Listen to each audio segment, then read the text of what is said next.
Tonight, we're tracking two fast-moving stories. The manhunt for somebody accused of opening fire on a Kentucky highway and the mass evacuations from this California wildfire as it explodes in size. The terrifying scene as the gunman fired on cars speeding by. 9 of them hit. At least 5 people seriously hurt. The major highway shut down. Police now searching these woods. They're warning to people nearby. Stay vigilant and stay aware. Thousands evacuated outside Los Angeles after this wildfire doubled in size overnight. Some cabins already burned. 35,000 other buildings now at risk, while another fire sends these horses, look at that, racing to safety. The presidential debate now just 2 days away. New polling showing a dead heat. And our new reporting on how both candidates are gearing up for the campaign's biggest primetime moment yet. Chilling new details why the mother of the Georgia school shooter called with a warning just minutes before he allegedly opened fire. College football tradition, the wave of hope from the heartland. This is NBC Nightly News with Hallie Jackson. We're coming on the air with an urgent manhunt tonight. The race to find whoever randomly shot up cars on a highway in Kentucky, according to officials, in what they call a sniper-like situation. Multiple people hurt, with police describing the chaotic scene. You can see some of the aftermath here. They say it is now this man who's on the run, the suspect, believed to be armed and dangerous. All of it happening near the town of London on this stretch of interstate between Lexington and Knoxville, Tennessee. And now tonight, dozens of law enforcement officials, plus dogs, a drone, a helicopter, all joining the hunt to try to bring this suspect to justice. Priya Sridhar is on the scene for us with the late-breaking developments. An urgent manhunt ramping up in Kentucky for an alleged gunman considered armed and dangerous by police, who's now on the run. Multiple gunshot victims. The shooter, they don't know exactly where he is. Multiple law enforcement agencies searching a remote wooded area all day. Hours after officials say gunfire erupted off an exit near Interstate 75 in Laurel County, Kentucky. We've got drones, we've got helicopters, we've got dogs. We're doing the best we can. That shooting leaving 5 people seriously injured after 9 vehicles were shot at, according to authorities. Officials say all 5 of the injured are expected to survive. No one was killed from this, thankfully. Authorities identifying 32-year-old Joseph Couch as a suspect after finding his car parked near where the shooting took place, and today recovering an AR-15 that Couch allegedly used in the shooting. He's had to walk on over toward the interstate, which is where we recovered the weapon at. Christina Donato was with her friend driving on I-75 when they heard a loud noise. I would assume that the white truck that was next to us got shot and then the bullet ricocheted off and hit my vehicle. What went through your head? It was very scary and surreal. In nearby London, Kentucky, the community on edge. Officials urging people in the area to stay home and not approach the suspect if he's spotted. Ophelia Riley is visiting her hometown. How do you feel right now? Oh my God, I'm scared. I'm going to be praying for the community and first responders. Priya is joining us now from London, Kentucky. And Priya, at this point, it's visibility becoming a concern in this search.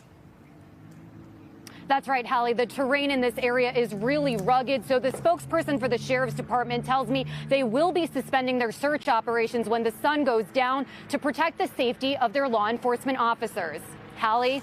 Priya Sridhar, thank you. A state of emergency in Southern California as thousands of people race to evacuate from a fast-moving wildfire. Tens of thousands of buildings and homes now at risk. Dana Griffin is there.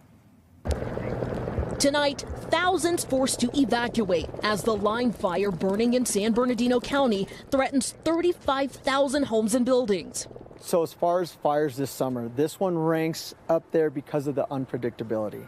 It might not be the biggest in acreage, but we have people in front of it, and it's very unpredictable, making it that much more dangerous. The area under a state of emergency located in the mountains 60 miles east of Los Angeles. The fire fueled by unpredictable thunderstorms, steep terrain, and scorching temperatures with 300 lightning strikes Saturday alone. Rain in the area has helped a bit, but the threat is not over. In Nevada, the Davis fire also forcing hundreds to evacuate. Keep going, guys. Keep going. Dozens of horses seen here running alongside a crowded, smoky roadway in Washoe County. Flames there burning 1,500 acres, setting ablaze homes and other structures. Meanwhile, 30 million are under heat alerts across the West. A 3-year-old died in Anaheim, California, while inside a hot car with her mother, also found unconscious in the vehicle. Back here in the fire zone, officials say they are lining crews on all sides of the flames because they just don't know where it'll spread next. Hallie? Dana Griffin there for us in California. A potential make-or-break moment in this presidential race now just 48 hours away, with new polling showing a dead heat. And the debate stage now set, as our team gets an inside look at how former President Trump and Vice President Harris are preparing for their first ever face-off. Aaron Gilchrist reports from Battleground, Pennsylvania. Vice President Kamala Harris taking a break from debate prep, going for a walk with her husband late today. Are you ready, Madam Vice President? Ready. Harris, hunkered down in Pittsburgh for debate prep, also emerging briefly on Saturday to visit a spice shop and hinting at how she plans to handle her opponent. Look, it's time to turn the page on the divisiveness. It's time to bring our country together. Chart a new way forward. Sources tell NBC News she began running mock debates on Thursday, complete with a stand-in for Donald Trump. Prep work expected to continue through debate day. President Donald J. Trump. Trump's style, markedly different. We're run by stupid people, and we found that out at the debate with Joe. How did that work out? And we're going to find it out again on Tuesday night. Trump holding a rally on Saturday in Wisconsin and preparing for the debate by having meetings and conversations as opposed to study sessions. Today, one of the most closely watched polls in the nation dropped, showing Trump with a 1-point lead nationally, well within the margin of error. We got to stop the cheating. And in a new social media post drawing fire from critics who believe he plans to retaliate against political enemies if elected, the former president vowed that when he wins, anyone who cheated in the 2020 election or this year's will be prosecuted to the fullest extent of the law, which will include long-term prison sentences. Aaron joins us now from Pittsburgh, where the vice president is getting ready. And Aaron, the Harris team is still hoping that the microphones end up not muted during the debate at times, right? Yeah, Hallie, both campaigns finally agreed to muted mics when the recognized candidate is speaking, but the Harris campaign is still urging ABC to unmute both mics if there's significant crosstalk. Hallie? Aaron Gilchrist there for us in Pittsburgh tonight. We will have live coverage of the debate right here on NBC and on our streaming channel, NBC News Now, starting at 8 o'clock Eastern Tuesday. I'll see you then. To the Middle East now, where Israel says 3 citizens are dead after an attack at a key border crossing. Raf Sanchez is in Tel Aviv. And Raf, Israeli officials are calling this a terrorist attack? That's right, Hallie. This attack happened at a major border crossing between Jordan and the occupied West Bank. Israeli authorities say the shooter, a Jordanian national, arrived in a truck and then opened fire with a handgun. He killed 3 Israeli workers before he was shot dead. And this comes 2 days after the killing of American activist Aishinur Agi during a West Bank protest. Eyewitnesses say the 26-year-old from Seattle was killed by Israeli troops and was not armed. Israel's military says it's looking into the shooting, but Agi's family is now calling for an independent American investigation. Hallie? Raf Sanchez, thank you. We're learning more tonight about the crucial minutes just before last week's deadly school shooting in Georgia and the urgent warning from the suspect's mother in the minutes before it all happened. Priscilla Thompson has the new details. Tonight, troubling new details about the deadly mass shooting at Appalachia High School on Wednesday. The Washington Post reporting that Marcy Gray, the mother of the suspected gunman, tried to warn authorities, making a 10-minute call to the school at 9:50 a.m., half an hour before the gunfire erupted. Gray writing in text messages to her sister Annie Brown, "I was the one that notified the school counselor at the high school, and I told them it was an extreme emergency and for them to go immediately and find my son to check on him." NBC News confirmed the call with Brown, but has not seen or verified the text messages. One of the students in Gray's class reportedly saw an official looking for Gray moments before the shooting began. She thought that he was another kid with a very similar name. And then about 10 to 15 minutes later, that's when the one they were looking for came shooting. If they would have acted in the beginning, maybe some of the lives could have been saved today. In all, 2 students and 2 teachers were killed. 9 others were injured. In a statement to NBC News, Barrow County School System says they are not commenting on specific details. With the shooter and his father in police custody, both pleading not guilty to multiple counts of felony murder, investigators are now working to uncover a motive as the community grapples with unspeakable loss. Priscilla joins us now from Georgia. And Priscilla, we understand the father of the shooter could face even more charges soon?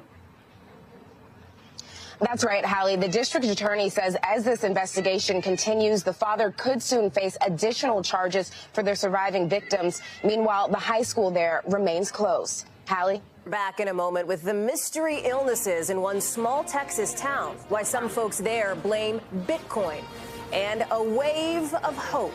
The college football tradition letting these kids know they will never fight alone.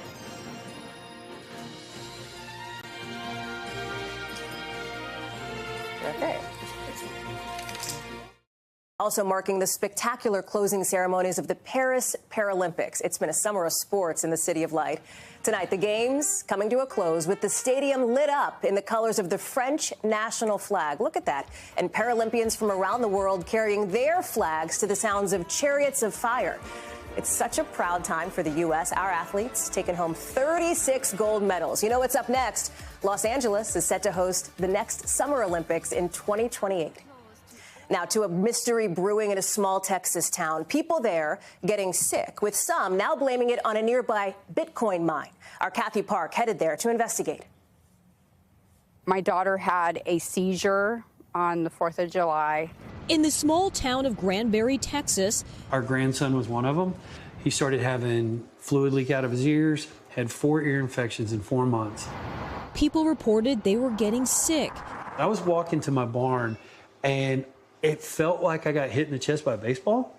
Deanna Lakey, a nurse, says she ended up being the patient. And then I started becoming sick. Sorry, sweetheart. I just felt like that I was going to die. Then at a town meeting where she heard other people blame a nearby Bitcoin mine for their illnesses, it clicked. We live very close to the Bitcoin farm, and we are definitely subject to the sounds that are going on 24 hours a day. Marathon Digital owns and operates this Bitcoin mine here in Granbury, a massive network of fans cooling off thousands of computers, creating cryptocurrency. And how loud is this noise? Describe it to me. So it's like sleeping with a vacuum cleaner in your bed. Cheryl Shadden lives across the street. This is the noise at my barn, which is just a couple hundred yards away from my house. And believes the noise is making her sick. My ears buzz 24/7. I've got headaches, I've got dizziness. Residents say it's even affecting the animals. And I had a dog that for the last year, she was ripping her fur out. While there's no direct evidence linking the crypto mine to these ailments, Dr. Michael Osborne, a researcher and doctor at Massachusetts General Hospital, says there is research showing there could be a correlation between persistent noise and health impacts. It's certainly possible and plausible that long-term exposure to these sort of stressful insults could lead to adverse health consequences. A clinical audiologist in Granbury says more patients are seeking his help. This summer, we've probably seen a significant increase of 100 to 150% more patients complaining about noise exposure. 0.6, I measured it. During our recent visit to Granbury, we checked out the noise for ourselves. Still audible, but lower than what residents say they're used to. We're still getting readings up close to 70. Members of the community are demanding that Marathon turn down the volume. In a statement to NBC News, Marathon said it holds itself to the highest health and safety standards. Marathon saying they recently broke ground on a sound wall and are expecting to transition 50% of the mine to quieter cooling technologies by the end of the year. The company also says it's investing millions of dollars to reduce the perceived loudness of the facility. As a result, all levels measured around the facility are well below state and county law sound limits. There is no established link, medical or otherwise, between Marathon's operations and the ailments that are being alleged. Back at the Lakeys, they say their dream home has turned into a nightmare. We are not complaining. We are not fighting it. We are asking for help to save our lives. Kathy Park, NBC News, Granbury, Texas. Up next, there is good news tonight. The college football tradition in the heartland showing the world who the real all-stars are. Mom, look at the sky. Oh, look at all the players waving. Oh, waving to you guys.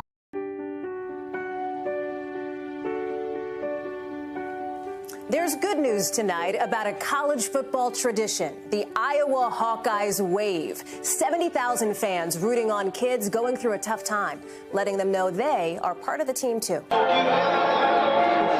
It doesn't last long, only about a minute. But for these kids at the University of Iowa's Stead Family Children's Hospital, this is the thrill of a lifetime. Woohoo! Go Hawks! The Hawkeye Wave, a beloved tradition that started back in 2017. Now, a hallmark of the heartland. At every Iowa home game, some 70,000 fans and players in Kinnick Stadium all turn and wave at the patients watching from the hospital windows next door. It's just an amazing experience. That love and support, a joy for the kids and a lifeline for families. Good job, buddy. Good job. Go Hawks. Go Hawks. Stacy and Neil Coleman's son, Atlas, was a patient there. But now he's cancer-free. And one of this season's kid captains helping lead the wave. What is that like to know that you are on the receiving end of that kind of cheerleading from the community? It is an absolutely amazing gesture that says we are 70,000 people and we see you and we are sending you everything we have so that you can be strong and get through, whatever challenges you're facing. Do you want a hat? Rachel Neenstead is the hospital's Child Life Program Manager. It makes them feel that they're part of the community and that people are rallying behind them. Go, go, go, go, go, go!